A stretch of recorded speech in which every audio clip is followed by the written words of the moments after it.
आज का नया शब्द आप सब लोगों के लिए है मुसलमानों की जाति। क्या कभी आपने सुना है कि मुसलमानों की भी जातियां होती हैं? और अब इस पर पूरे देश में आने वाले दिनों में आपको राजनीति होती हुई दिखाई देगी। मुसलमानों की जाति, बहुत सारे लोग जानते ही नहीं होंगे कि मुसलमान भी जातियों में बटे हुए हैं। और यह चर्चा क्यों हो रही है? क्योंकि प्रधानमंत्री नरेंद्र मोदी ने आज कांग्रेस को लेकर 3 बड़ी और नई बातें कही हैं, जिनमें पहली बड़ी बात यह है कि हिंदुओं को जातियों में बांटने वाली कांग्रेस कभी मुसलमानों की जातियां क्यों नहीं देखती, क्यों नहीं पूछती। कांग्रेस ने आज तक मुसलमानों की जातियों का कभी कोई जिक्र क्यों नहीं किया। दूसरा, कांग्रेस अपनी सांप्रदायिक और जातिवाद की राजनीति से हिंदू समाज को जातियों में तोड़ना चाहती है। और तीसरी बात, हिंदू जितना बटेगा कांग्रेस को उतना ही फायदा होगा। प्रधानमंत्री मोदी ने हरियाणा का चुनाव जीतने के अगले ही दिन आज एक नई चर्चा भारत की राजनीति में शुरू कर दी है। आज उन्होंने क्या नई बात कही है, सबसे पहले आप ये देखिए। कांग्रेस के एक भी नेता ने आज तक कभी नहीं कहा कि हमारे मुस्लिम भाई बहनों में कितनी जातियां होती हैं। मुस्लिम जातियों की बात आते ही कांग्रेस के नेता पर मुंह पर ताला लगाकर बैठ जाते हैं। लेकिन जब भी हिंदू समाज की बात आती है तो कांग्रेस उनकी चर्चा जाति से ही शुरू करती है। कांग्रेस की नीति है हिंदुओं की एक जाति को दूसरी जाति से लड़ाओ। कांग्रेस जानती है कि जितना हिंदू बटेगा उतना ही उसका फायदा होगा। तो प्रधानमंत्री मोदी असल में राहुल गांधी की उस राजनीति के बारे में जिक्र कर रहे हैं जब राहुल गांधी बात बात पर हिंदू समाज के लोगों से उनकी जातियां पूछते हैं। और वो कह रहे हैं कि कांग्रेस के नेता मुसलमानों की जातियां क्यों नहीं पूछते। प्रधानमंत्री मोदी के इस बयान में बीजेपी की एक नई रणनीति छिपी हुई है जो कांग्रेस के जातिगत जनगणना के मुद्दे को आगे चलकर कमजोर कर सकती है। अब तक कांग्रेस पार्टी और राहुल गांधी लगातार हिंदुओं की जातियों की बात करते थे, लेकिन प्रधानमंत्री मोदी ने पहली बार मुसलमानों की जातियों का मुद्दा उठाकर अब देश में एक नई बहस छेड़ दी है। और आखिर कांग्रेस हिंदुओं की तरह मुसलमानों की जातियों क्यों नहीं पूछती, आज उन्होंने यह सीधा सवाल कांग्रेस के नेताओं से किया है। आप में से भी ज्यादातर लोग ये कहेंगे कि हमें तो पता ही नहीं था कि मुसलमानों के समाज में भी जातियां होती हैं। और ज्यादातर लोग यही मानते हैं कि हिंदू धर्म की तरह इस्लाम में जातियां और जातियों के आधार पर भेदभाव नहीं होता। लेकिन हकीकत यह है कि भारत का जो मुस्लिम समाज है वो भी कई जातियों में बटा हुआ है और यह जाति व्यवस्था काफी हद तक वैसी ही है जैसी व्यवस्था हिंदू धर्म में होती है। इस्लाम धर्म में 2 संप्रदाय हैं, जिनमें एक है सुन्नी संप्रदाय और दूसरा है शिया संप्रदाय। और ये सभी मुसलमान मुख्य रूप से जातियों के 3 समूहों में बटे हुए हैं, जिनमें पहले समूह को अशराफ कहते हैं, दूसरे को अजलाफ कहते हैं और तीसरे को अरजाल कहते हैं। इनमें अशराफ समूह में सैयद, शेख, पठान और मुगल जैसी जातियां आती हैं और इन जातियों को मुसलमानों में अगड़ी या ऊंची जाति का दर्जा मिला हुआ है। और ये वो मुसलमान हैं जिनके वंशज बाहर से भारत में आए थे, जो आक्रमणकारी, आपको याद होगा आज से सैकड़ों वर्ष पहले, हजारों वर्ष पहले जो आक्रमणकारी मुसलमान बाहर से भारत में आ गए थे, जो दूसरे देशों से भारत में आए थे, ये उन मुसलमानों के वंशज हैं। इनमें सैयद जाति के मुसलमानों को पैगंबर मोहम्मद साहब का वंशज माना जाता है। शेख जाति के मुसलमानों को अरब के अल कुरैश कबीले का वंशज माना जाता है और पठान भी अफगानिस्तान के उच्च जाति के मुसलमान माने जाते हैं। तो यह पहला वर्ग है जो मुसलमानों में सबसे उच्च जाति का वर्ग माना जाता है, अगड़ी जाति जिसे आप कह सकते हैं। और इनमें से ज्यादातर लोग वही हैं जो बाहर से भारत में आए थे और भारत में बस गए। कुछ लोग वो भी हो सकते हैं जो भारत में उच्च जाति, ऊंची जातियों के जो लोग मुसलमान इस्लाम में कन्वर्ट हो गए थे, जिन्होंने अपना धर्म परिवर्तन कर लिया था, लेकिन वो हिंदुओं में उच्च जाति के लोग थे, वो भी, उनमें भी कुछ लोग ऐसे हैं जो इन उच्च जातियों में माने जाते हैं। तो ये है मुसलमानों की सबसे उच्च जाति, अगड़ी जाति।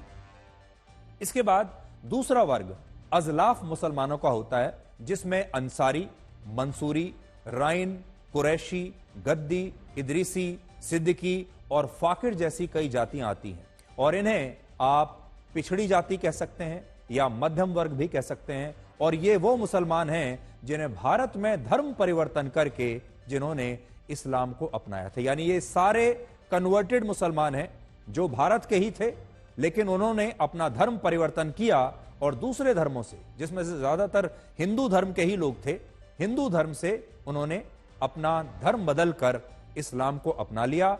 और इन्हें पसमानदा मुसलमान भी कहते हैं, जिसमें पसमानदा का मतलब ही बैकवर्ड या पिछड़ा हुआ मुसलमान होता है। और इन मुसलमानों की जातियों को आप ओबीसी या पिछड़ी श्रेणी में मान सकते हैं, और इन्हें ओबीसी श्रेणी में आरक्षण भी हमारे व्यवस्था में मिलता है। इनमें कुरैशी जाति के मुसलमान मीट का व्यापार करते हैं, मीट का काम करते हैं। अंसारी जाति के मुसलमान प्रमुख रूप से कपड़ा बुनाई का काम करते हैं, और ऐसा कहा जाता है कि अभी हिंदुओं में जो स्थिति यादव, कोयरी या कुर्मी जैसी जातियों की है, वैसी ही स्थिति मुसलमानों में अंसारी, मंसूरी, राइन और कुरैशी जैसी जातियों की मानी जाती है। तीसरा और आखिरी वर्ग है अरजाल। और अरजाल समूह के जो मुसलमान होते हैं, इनमें कौन है? इनमें हलाल खोर, हवारी और रज्जाक जैसी जातियां शामिल हैं, और इन्हें मुसलमानों में दलितों जैसी जातियां आप मान सकते हैं। यानी ये मुसलमानों की सबसे पिछड़ी जातियां हैं। जो आप कह सकते हैं कि हिंदुओं में जो जगह दलितों की है हिंदू के समाज में, वैसा ही यहां मुसलमानों के समाज में इन्हें आप दलित कह सकते हैं।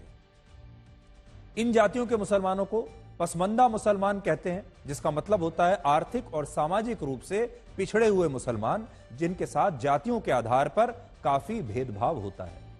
अलग अलग रिसर्च पेपर्स में यह बताया गया है कि जब भारत में दलित और पिछड़ी जाति के हिंदू जातिगत भेदभाव से परेशान थे भारत के समाज में, तब उन्होंने धर्म परिवर्तन करके उनमें से बहुत सारे लोगों ने इस्लाम को अपना लिया था, और ये दलित और पिछड़े हिंदू बाद में मुसलमान बन गए थे। लेकिन मुसलमान बनने के बाद भी इनके साथ जातिगत भेदभाव खत्म नहीं हुआ, और अगड़ी जाति के मुसलमानों ने इन पसमानदा और पिछड़े मुसलमानों को कभी इनका हक नहीं दिया और खुद से अलग करके ही रखा। हैदराबाद सेंट्रल यूनिवर्सिटी के एक प्रोफेसर बताते हैं कि जब भारत में मुगलों का शासन था, तब सैयद, शेख, पठान, मिर्जा और मुगल जैसी अगड़ी जाति के मुसलमानों को बड़े बड़े पदों पर नियुक्त किया गया।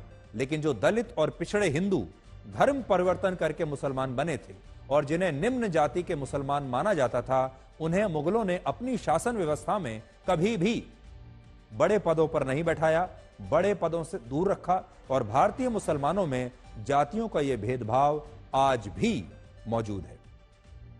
आज भी भारत में ज्यादातर कब्रिस्तान मुसलमानों की अलग अलग जातियों में बटे हुए हैं, और हलाल खोर, हवारी और रज़ाक जैसी मुस्लिम जातियों को सैयद, शेख और पठान जैसी अगड़ी जातियों के कब्रिस्तान में दफनाने की जगह नहीं दी जाती। आज आप इस तस्वीर में देखिए कि ज्यादातर कब्रिस्तानों के बाहर यह लिखा होता है कि वो कब्रिस्तान किन जातियों के मुसलमानों को दफनाने के लिए हैं, और यहां बात सिर्फ एक कब्रिस्तान की ही नहीं है। जाति के ही आधार पर हमारे देश में कई मस्जिदें बनी हुई हैं। बहुत सारे गांव और इलाके भी मुसलमानों की अगड़ी और निम्न जातियों के आधार पर बटे हुए हैं, और इनमें भी निम्न और पिछड़ी जातियों के मुसलमानों के साथ काफी भेदभाव होता है। लेकिन दुख की बात यह है कि हमारे देश के नेता मुस्लिम वोट बैंक को साधने के लिए मुसलमानों को जातियों में कभी विभाजित नहीं करते। मुसलमानों को एक धर्म के लोगों की तरह देखते हैं, एक यूनिट की तरह देखते हैं। लेकिन 80% हिंदुओं को सत्ता के लिए बार बार हमारे देश के नेताओं ने बार बार हर बार चुनाव में अलग अलग जातियों में बांटा, और जातिगत जनगणना कराने की मांग भी इसीलिए की जाती है ताकि हिंदू समाज अलग अलग जातियों में बटा रहे। हालांकि मुस्लिम जातियों के इन 3 समूहों में एक बात बिल्कुल कॉमन है, और आजादी से पहले जब कांग्रेस को हिंदुओं की पार्टी कहा जाता था और मुस्लिम लीग को मुसलमानों की पार्टी कहा जाता था, तब उस समय के मुसलमान कांग्रेस के खिलाफ थे। ये हम बात कर रहे हैं आजादी से पहले, 1947 से पहले। उस समय के जो मुसलमान थे वो कांग्रेस से इसलिए नफरत करते थे क्योंकि कांग्रेस पार्टी हिंदुओं का ज्यादा प्रतिनिधित्व करती थी। विभाजन के बाद जब पाकिस्तान बन गया, धर्म के आधार पर यह बंटवारा हो गया और मुस्लिम लीग जो है उसे पाकिस्तान मिल गया, तब भारत के मुसलमान जनसंघ के खिलाफ हो गए। और जब जनसंघ ने बीजेपी का रूप ले लिया, तब मुसलमान बीजेपी के खिलाफ हो गए और कांग्रेस और दूसरे दलों का वो समर्थन करने लगे। आजकल राहुल गांधी बजट का हलवा खाने वाले सरकारी अधिकारियों से लेकर मिस इंडिया बनने वाली हिंदू लड़कियों और महिलाओं की जातियां पूछते हैं।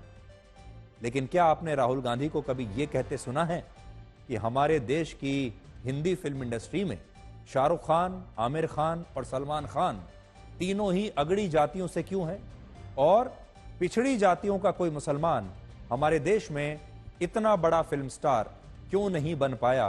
क्या कभी किसी ने ये पूछने की कोशिश की है?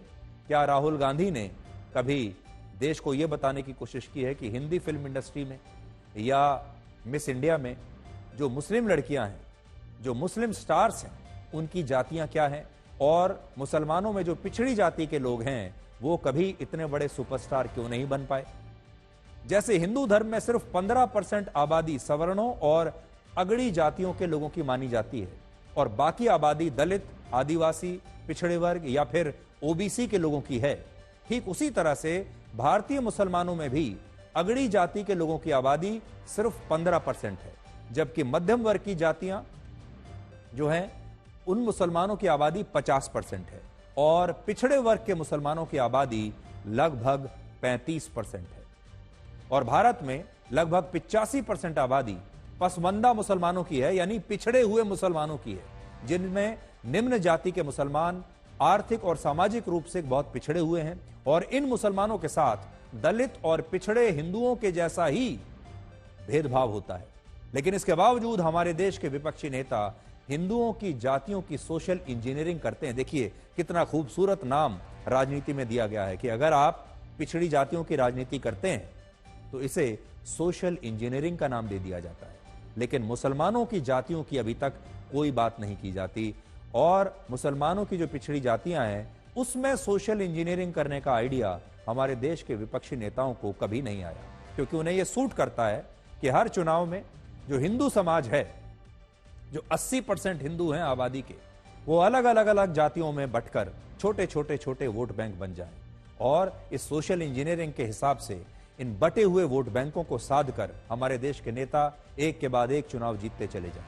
लेकिन वो चाहते हैं कि हिंदू समाज तो बटे, लेकिन जो मुस्लिम समाज है वो एक यूनिट की तरह इकट्ठा रहे, वो सिर्फ धर्म के नाम पर वोट डाले। इसलिए देखिए कितना बड़ा अंतर। अगर आज आप भी सोचेंगे कि नेता चाहते हैं कि जो हिंदू है वो तो अपनी जाति के आधार पर वोट डाले, लेकिन वो चाहते हैं कि जो मुसलमान है वो सिर्फ अपने धर्म के आधार पर वोट डाले, वो अपनी जाति के आधार पर वोट ना डाले। आज प्रधानमंत्री मोदी ने बिल्कुल यही मुद्दा उठाकर कांग्रेस के लिए एक नई चुनौती पेश की है और पूछा है कि हिंदुओं को जातियों में बांटने वाली कांग्रेस मुसलमानों की जातियों की बात कब करेगी?